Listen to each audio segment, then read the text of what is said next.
Hi, everybody. Welcome. Thanks for coming. Just kind of a quick show of hands. I see some faces that I know and some that I don't. Who in the crowd is an Eclipse committer, contributor, part of a working group? Oh, wow. Okay, so good. Thank you all for coming. We have some exciting news to share with you today, and so I'd like to get started and hope you find this as exciting as I know I do. So for those who don't know me, actually, before we go on, I'm Sharon, and I manage the Eclipse IP management team at the Eclipse Foundation. And many of you have dealt with me over past several years. Let's just go into some of the areas we're just going to quickly cover. So just a little bit of background for those who aren't involved yet. Let you know kind of the issue statement that we're trying to address for the community, some objectives of what we're doing and the benefits, little talk about the license compliance model, which we're going to switch to. We're going to be offering a self-service tool to the projects, and I'll show you a little sketch on what that's going to look like, along with the process overview of what we anticipate that's going to be an experience for you. A little bit about our futures that are coming up. There's going to be several changes we're going to be continuing to make after our first push. And some just general practices around intellectual property, if you're a committer, and a little bit about the open source compliance movement that's currently has been underway for several years, and we're trying to catch up, and a little bit about that, and then just wrap up. If there's any time for questions, we can have a couple of questions. And I should say that if there are questions after, both Wayne Beaton and myself are around for the next day and a bit, so do feel free to touch base with us. So just some background. The way we implement our processes at the Eclipse Foundation is based on a board-approved Eclipse IP policy. So we have to take that policy, which defines how we actually implement a due diligence process around the IP management for Eclipse projects. The first thing we actually do, and any of you who are already involved know that we have formal legal agreements. You have to agree to a DCO if you're contributing. If you're a committer, you have to enter into an individual agreement with us, or your employer is a member and they have entered into a committer agreement with us. And if you're involved in the working groups, again, your employer, your member has to be involved at that level. And the reason for these formal agreements is so that we know that we have the necessary IP flows in order to take your contributions in and then be able to redistribute them back out under the project license. So for those, again, who are familiar, our due diligence review process involves quite a lengthy system process, if you will. From the time it starts, we resolve provenance of the code that's being contributed. We check it for license compatibility, and then we actually scan it for anomalies. So what we're looking for there is, is there any code copied in here that shouldn't be, or it hasn't been declared? How do we resolve it? Does it require some housekeeping? Is it something a little bit more serious, and so on? The way the community interacts with us on that is by entering an IP ticket, but we refer to them as contribution questionnaires. So you'll see me throughout this presentation refer to a CQ. And it's just asking the IP team to engage on a IP request. And why do we do all of this? It's for basically to give confidence to commercial entities that they can take the code base from the Eclipse projects and use them in their offerings, and they have a level of safe confidence that there's not going to be any problems with it. It's a high bar that's set. It is a rigorous process, and the output of that is it's very well respected. So thank all of you for joining us on that journey who's been involved to date. So what is the real issue here? The policy and procedure dates back to 2004, and we have made some significant changes over time. I think 3 years ago, we did offer a license compliance model to any project who was starting with us in order to get you up and running faster. We would do license checks only on your third-party dependencies, but a lot of the seasoned, experienced projects with us wanted the full due diligence review. So we've been offering slight changes, but we now know that we need to go further. We can't support agile development. We can't keep up with the technology landscape of today, and it's burdensome for you. And we really are lacking some automation on this side. So. I would like to just point out, I think the last Node.JS request we received had over 4,000 different third-party libraries involved in it. It's really difficult to scale to that. It didn't come. I don't know. Hang on, let me look out here. So the time's arrived, and it's time to bring this process in line with contemporary expectations, right? Like 4,000 libraries, we cannot do a full deep dive on that for anybody. There's just no way to scale. So we sat down and we figured out that we had to, the Eclipse Management Organization decided we had to redefine our IP governance approach. So we sat, we planned a lot, and we decided that we had a plan that we could take forward. In order to do so, we needed to update the IP policy and make certain changes to it. Mostly that was around some definition, streamlining, changing how we refer to Eclipse content versus non-Eclipse content. I think it's much straightforward if we focus on project content, which is typically what the projects are developing. And then third-party content is what the projects are leveraging but not maintaining or packaging, potentially. And then official release and distributed content. That was probably one of the bigger changes. So we're not going to focus for going forward on, Git commits. We understand there might be some indeterminate states happening, but we're going to focus on IP clearance fully at a distribution release level. When we had our changes in order, we had to approach the IP Advisory Committee to have their review to make sure we were in line with, keeping everything focused on risk mitigation and not losing that brand that we have and the care that we take. And we're very lucky to let you know that the board approved the changes at their board meeting on Monday. So we're ready to roll. So the objective we have in front of us is to now focus on a license compliance model only for third-party content. So those of you who are familiar, you know that we've been doing the full deep dives, but now we want to reduce that burden, lower the barrier, but we need to keep a high bar, shift our focus then when we have extra time on other areas that we feel have high value. And one of the bigger things that we're going to start to do is trust other sources of information. So not just our license information, not just our curated license data, but other areas in the open source community who are actually doing that curation as well and harvesting. And then throughout all of this, we are going to stay risk focused. Risk mitigation is the goal. Remain being well respected, and being a leader in this will continue to be the objective. So ideally, here's what this means for the projects. We're going to remove the gate where you're waiting on us to let you know if your packages that you're requiring have been approved. It's going to increase your project velocity. So you will be able to have some flexibility and predictability and know that you can kind of get up and running without waiting on us so long. And in cases, it can be sometimes weeks, if not months, for final approval on a package. We're going to reduce the administrative, and I think this will be the biggest kind of, I hope, celebration for you, for the community. And I'll talk a little bit more about that. Parallel IP is going to become just the standard. No longer do mature projects have to wait. They're not entitled to parallel IP because they're at a mature level. The expectation would be that they're very IP clean, so they can't take something in that may not have been fully vetted. We're going to change that. That will be the standard for everybody. And then new projects can actually bring their history to Eclipse when they come. I don't know if anybody recently came to Eclipse with their project and found out that they couldn't bring any of the history with them. And rightfully so, we understand why that was upsetting, and perhaps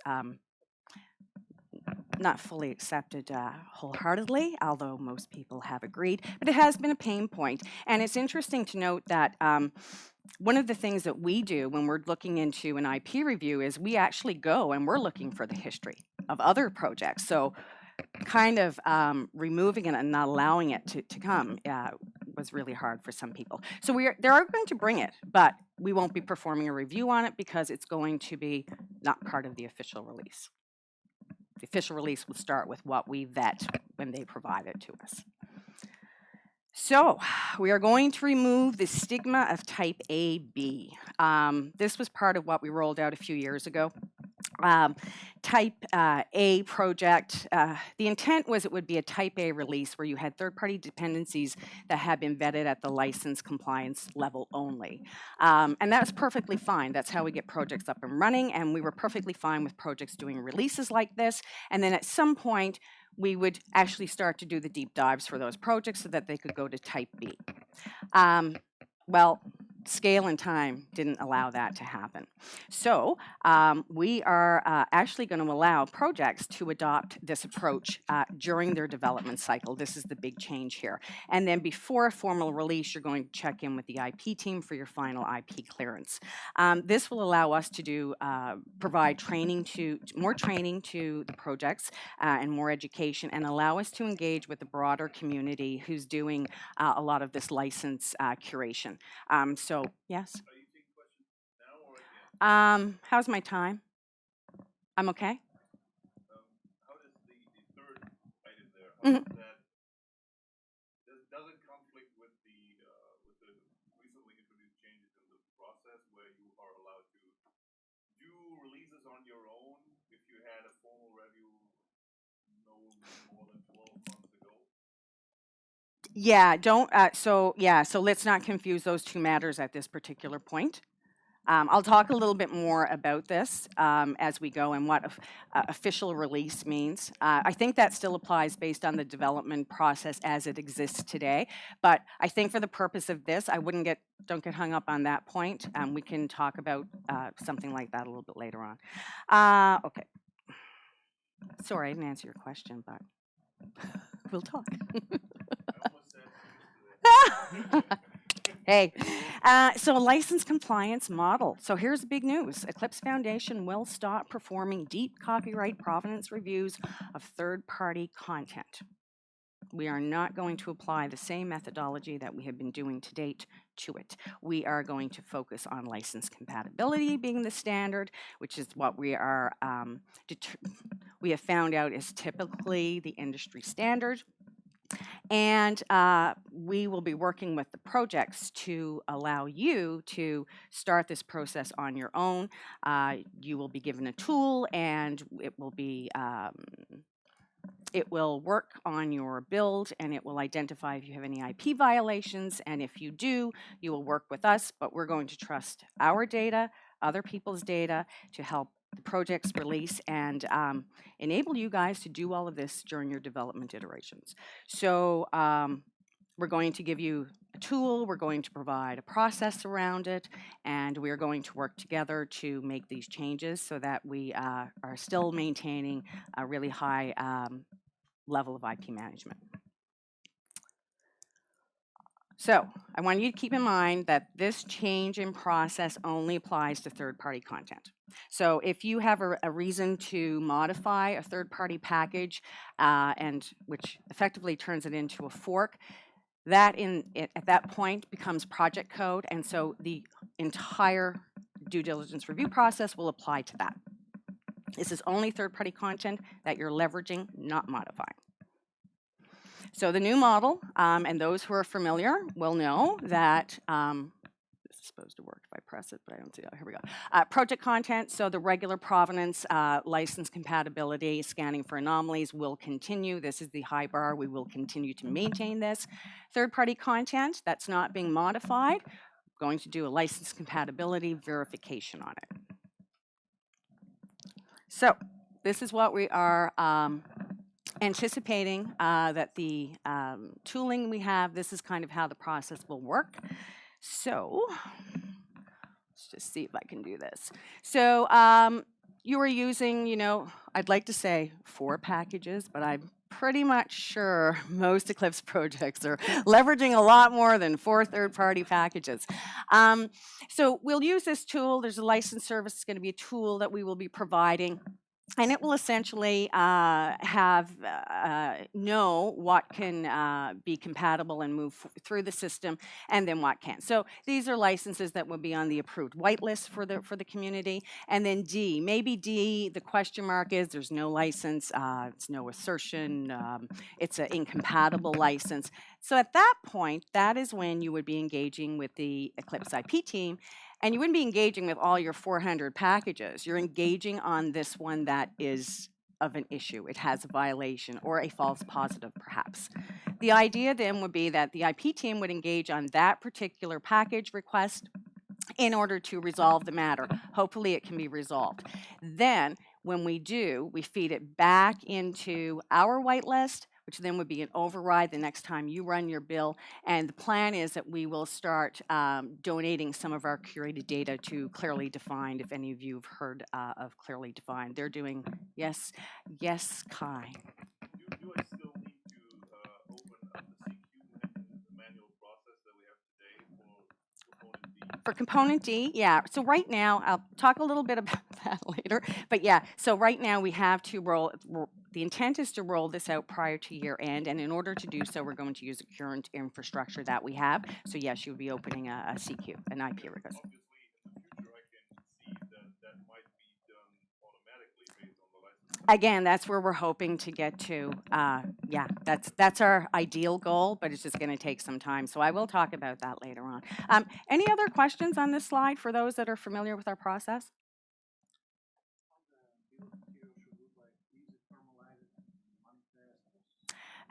So the bill of materials that we refer to here is, at this particular juncture, will be the output of the tooling that we're going to provide to you.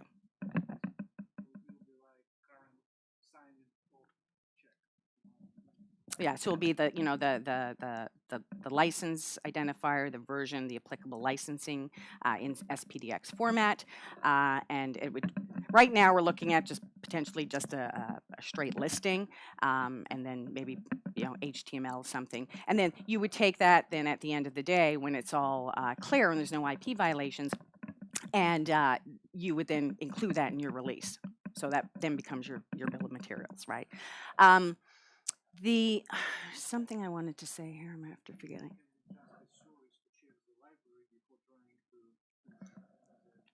Well, so the thing here is, and I think I have a slide on this. The intent is that, or the intent is not that people don't have to understand the packaging and what the compatible licenses are before you get going. The projects are still going to have that onus, right?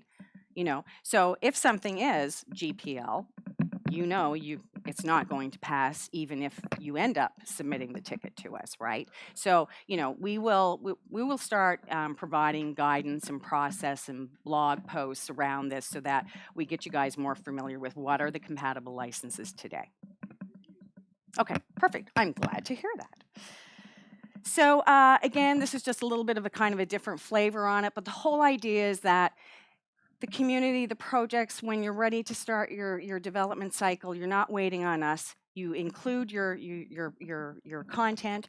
You run the self-service validation. It will give you a report. It will tell you if everything passed or if there is a violation in a package. And that again is when you would engage with the IP team, where we would work on resolving the issue for you, and then feed it back in again. You run your build again, and then it passes, and then right before your formal release, you come and you say, okay, I'm ready to release. At this point, there really shouldn't be much for us to do. This shouldn't be a gate here, right? Because all along the way, the tooling has already been ran for you. You know if you're in good health or not. And this really should be a check at this point that, yeah, we're just doing a final double check, right? And then you release. So the whole idea is that over here, when you're developing, you're not locked into anything, right? We do it early enough that you're starting that process early enough so that by the time you get to an IP certification, there's no surprises for you, right? The tool's already telling you along the way whether you're good or you're not, you have issues. Yes. What would be great to see is a kind of timing diagram, because we have a real process of simultaneous release. Mm-hmm. We have simultaneous release like this, so please declare your release in some time before, and please submit some time before, and so on. So it will be easier to plan for people. Good. When Yeah. we start the process, Yeah. the last day Yeah. we can start. Mm-hmm. Mm-hmm. And that's actually something that we, unfortunately haven't been able to do before this. And this again is one of the things that we're hoping to get out of this, is that we can actually start to be more involved in the project management release cycle for you guys, right? But we just didn't have time. So hopefully this will come together really nice, and this will give us all the ability to do this. So we're doing this to make you guys more successful, and we're going to be working with you in parallel all the way throughout, is the idea. By the time you're ready to release, whether that's a week ahead, like, no surprises, just easy. It's not something that you have to worry about anymore. So engagement with the IP team. So a CQ request filed only if and when required. And so the requirement would be based on a violation in the tooling report, or if the content you are using contains cryptography. Now, our idea on cryptography is we still need to track which Eclipse projects contain cryptography. And the reason for that is we have requirements regarding export control with the United States Industry Services and Commercial Biz. Yes, Kai. Can you elaborate a little on what you mean by it contains cryptography? Because I see several CQs actually add something in that field. Mm-hmm. Only makes use of standard Java encryption technology. Mm-hmm. And to me, this is an indicator that people do not really know whether their project contains cryptography, and that is worth declaring or not. So, fair question. I don't know if I have that answer for you right now, because up until this time, we're relying on you. Like, we're relying on the committers to know whether it does or it doesn't. I think what you're saying is, can there be a clearer definition of what the requirement would be for that? And I see Wayne Beaton taking down notes on the fly, so that we can address this issue after. It is something that we haven't defined very well, and I'll admit to that. Yes. I think if I produce production ready, where it always has cryptography inside, some use of it, because we have to protect everything on outside borders. So yeah, that is not necessarily subject to this Export control. that requirement to declare. Therefore, it is imperative that people understand what they need to declare if there is something that they need to declare.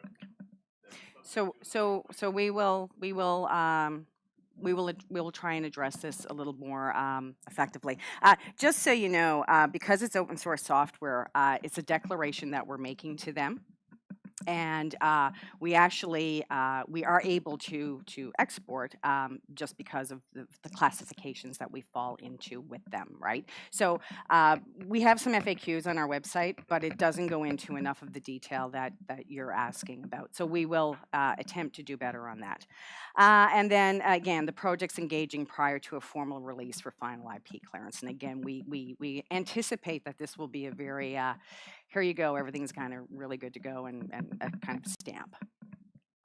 So what, right? Is anyone sitting there going, so what does this really mean, right, to us?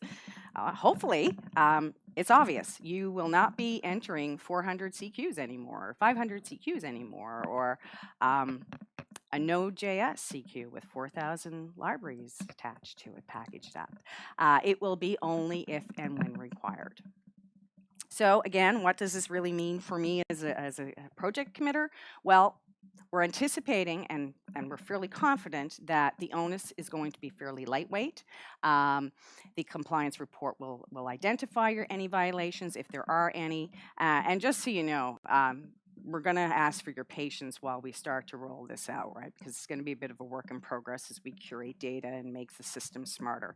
And you're relieved of the responsibility, as I said, to request an IP review for every third-party package requirement, because we're going to focus on license compliance. Now, that is not to say that a package may have a compatible license, but we know that we're for a reason that we found, we are going to handle it a little bit differently. And you might get a flag pop up on that for a variety of reasons. Maybe we need to discuss with you kind of special consideration if it has a weak copy left license to make sure it's not being commingled and so on and so forth. So there's a few instances where we will want you to check in with us because we already know some issues that we need to provide guidance to you on. Question? No?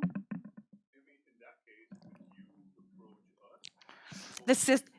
This tool, the tool will tell you, right? It'll pick up what we already have in our own system of curated data. And so it'll be a special flag that'll say, hey, check in with the IP team on this.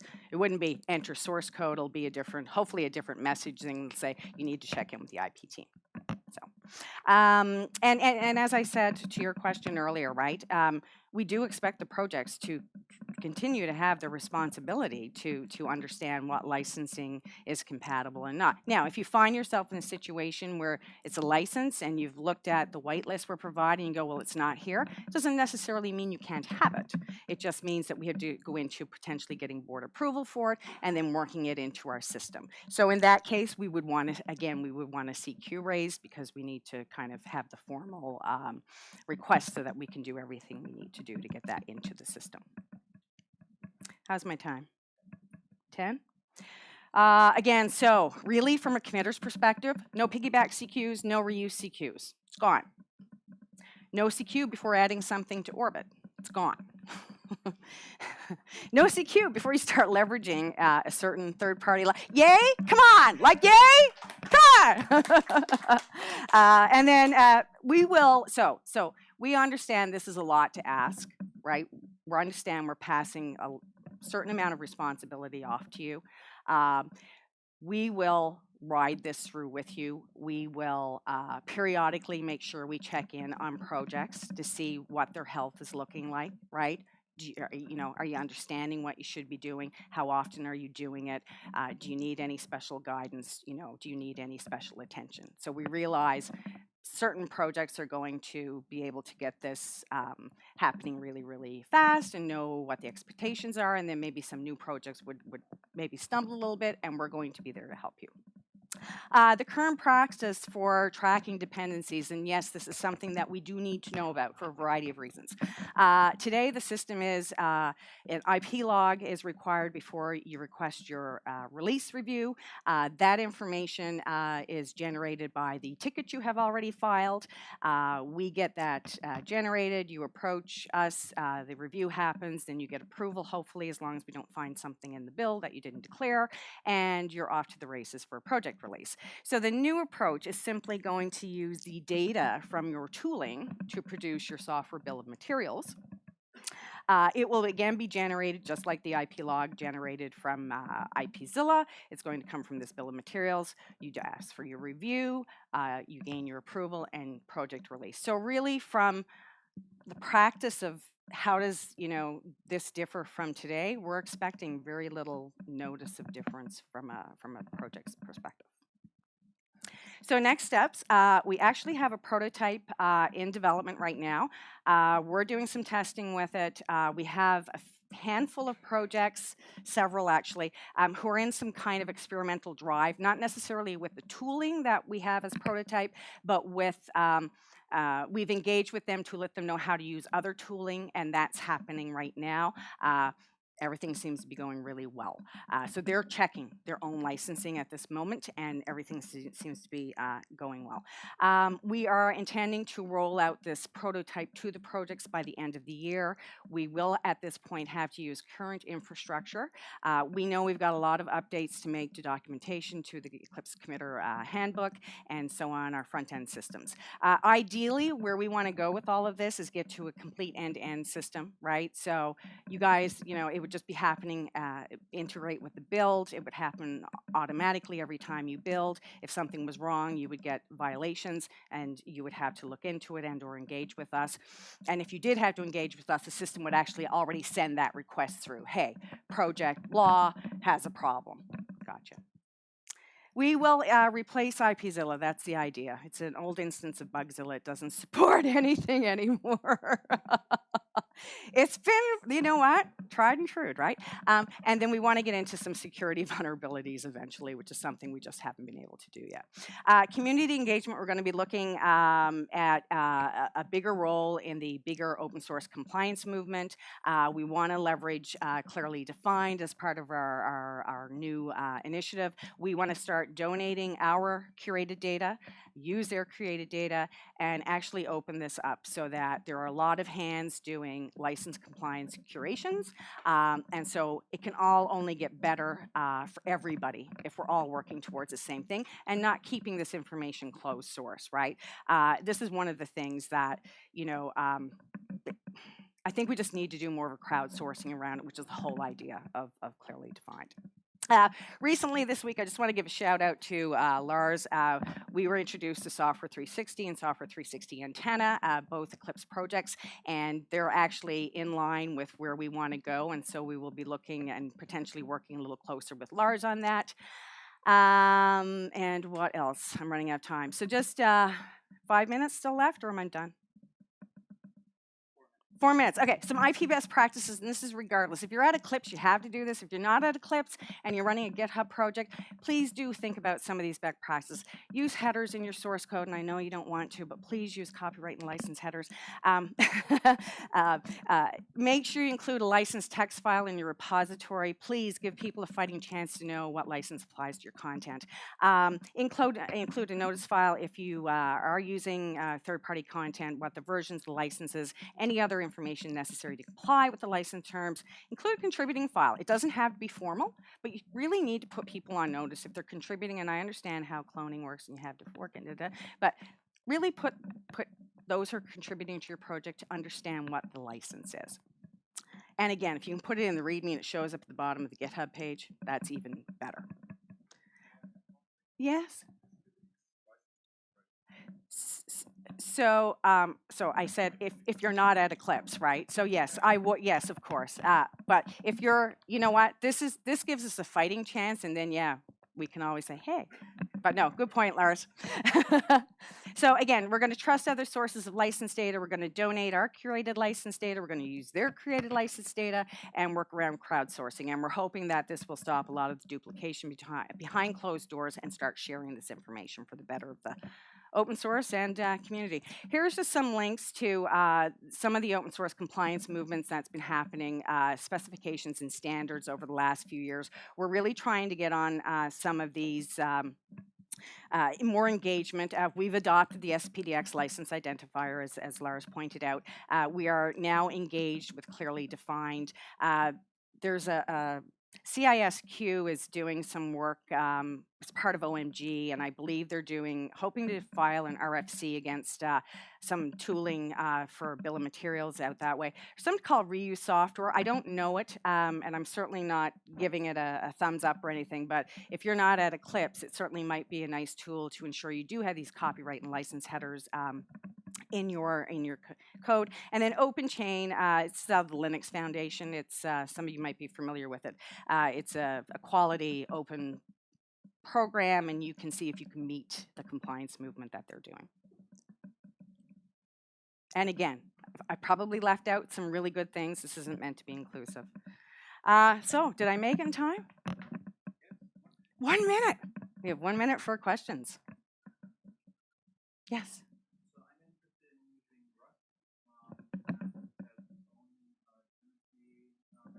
Mm-hmm. So the question would be like how to integrate them into your automated checks. Do you have a tool that you integrate in, or do we have to create the bill of materials on our own? So is Rust an Eclipse project? No. Not yet. Oh, it's a language. Manager like NPM. Okay.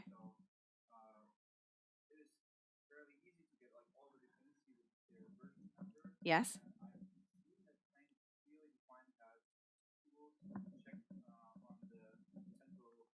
Yes. Yes. I'm not sure like where should I start a Rust project? Where should I hook in your automation there? Do you use the clearly defined tool? So how can I do that? So we are using the clearly defined tools, and we want to start doing a deeper integration. Well, it's already there, but we're in prototype, right? So I'm probably going to turn the question over to Wayne because it's much more technical than I am, just so you know.